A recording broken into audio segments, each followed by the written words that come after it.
That was University of Wisconsin professor Kevin Barrett, who has recently drawn criticism for plans to teach an Islamic studies course next fall that will incorporate conspiracy theories that the U.S. government was involved in the events of September 11th. Professor Barrett joins us now. Professor, can you give us the context within which you teach this? Okay, what you've just seen here is he used a nonverbal gesture with his hands and an outward motion to kind of scatter his thinking, and then swayed both of his hands over to his left shoulder, which would give the subconscious impression of being far to the left, and also kind of distracts his thinking a little bit. So that's what he's doing. That's why his hands are all over the place, and then they swing over to his left shoulder to send the subconscious message that he is an extremist, a left-winger.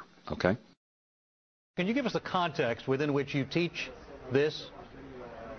Well, yeah, sure. I'm teaching an introductory course on Islam, and I think it's really important to cover these contemporary political issues, and one of them is, of course, the so-called war on terror. Now, the fact is that the great majority of the world's Muslims believe that 9/11 was an inside job. But that's your opinion, right?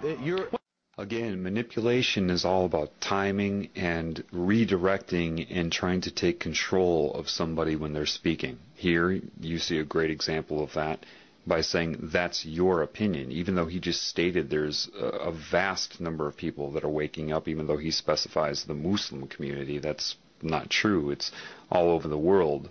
So the journalist's responsibility to misdirect his thinking and to mislead you is to follow up and say, but that's your opinion, even though he stated that it wasn't just his opinion. But it doesn't matter, because people believe what they hear from newscasters. They take in the barrage of words, and the newscaster here understands that. So if he says that, he plants that seed.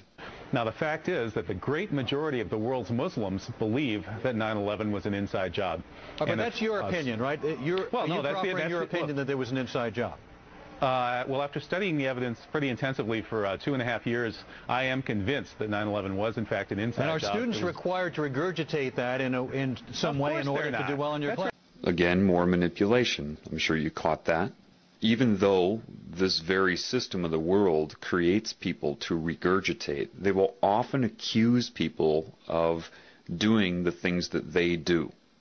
It's just part of it, okay? So by saying our students required to regurgitate that gives the subconscious impression that he is controlling their minds and not teaching them to think, when in actuality, to be able to see through the media, to be able to see what is going on, is not regurgitation. Any person that does regurgitate and only memorize and not think would not be able to see through it anyway. It doesn't matter. This is reverse psychology. This is just not even that. It's just manipulation. It's just name calling. It's I'm rubber, you're glue. Again, this is a way that he disrupts the guy's thinking with petty comments like that. He knows that this type of person would never want anybody to regurgitate anything, because that doesn't allow them to learn to think. Doesn't matter. If there's an audience to this, he plants that seed again. Well, after studying the evidence pretty intensively for 2.5 years, I am convinced that 9/11 was, in fact, an inside job. And are students required to regurgitate that in some way in order to do well in your class? That's ridiculous. No, I'm not interested in making students regurgitate anything. All right, Mr. Barrett, Sean Hannity here. Do you really believe that 9/11 was an inside job? Okay, Sean Hannity. I never watched Fox News before, but within seconds of seeing this guy, you can just see that he is a snake. At least he is currently conducting himself as such. Now, this is pretty basic what he's doing. He's not giving eye contact. He's pretending to be bored with the guy's very presence. And this is a way to discredit him that way, as if he's just some sort of gnat and not even worth considering, and that's why he's purposely looking down and acting bored when he talks to him. Secondly, he uses the word believe. Do you really believe? To believe is not to know, and that's why he's stressing that. And again, you're going to start to see extreme manipulation from this Mr. Hannity. All right, Mr. Barrett, Sean Hannity here. Do you really believe that 9/11 was an inside job, not just 9/11, but Madrid and Bali and the Zarqawi operation? Well, you know, actually... hang on a second. Okay.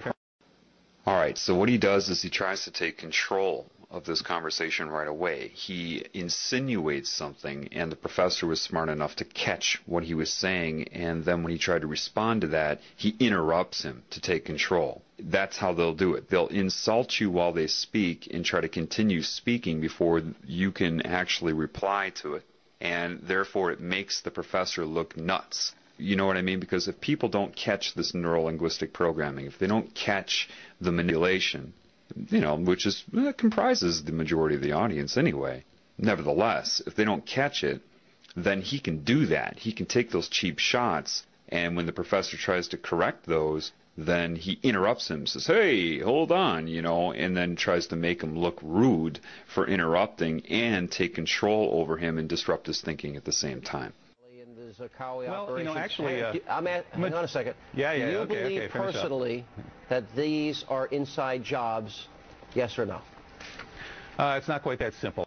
Okay, believe personally, that's another way to plant that into your psyche, that it is just he that believes this, and then he uses the yes or no trap, because that is, again, misleading if you can't see that.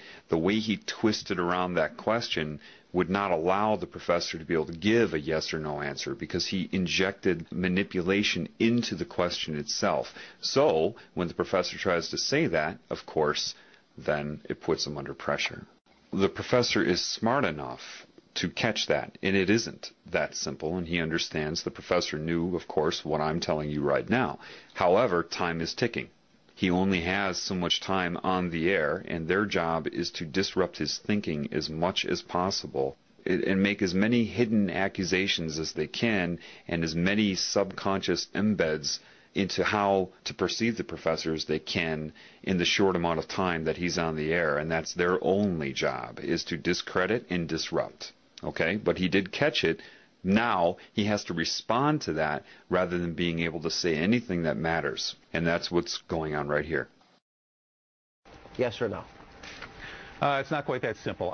I do know, I don't believe, I know that 9/11 was an inside job. Professor Stephen Jones has found residue of thermate on the steel samples from the World Trade Center. We now know that it was taken down in a controlled demolition.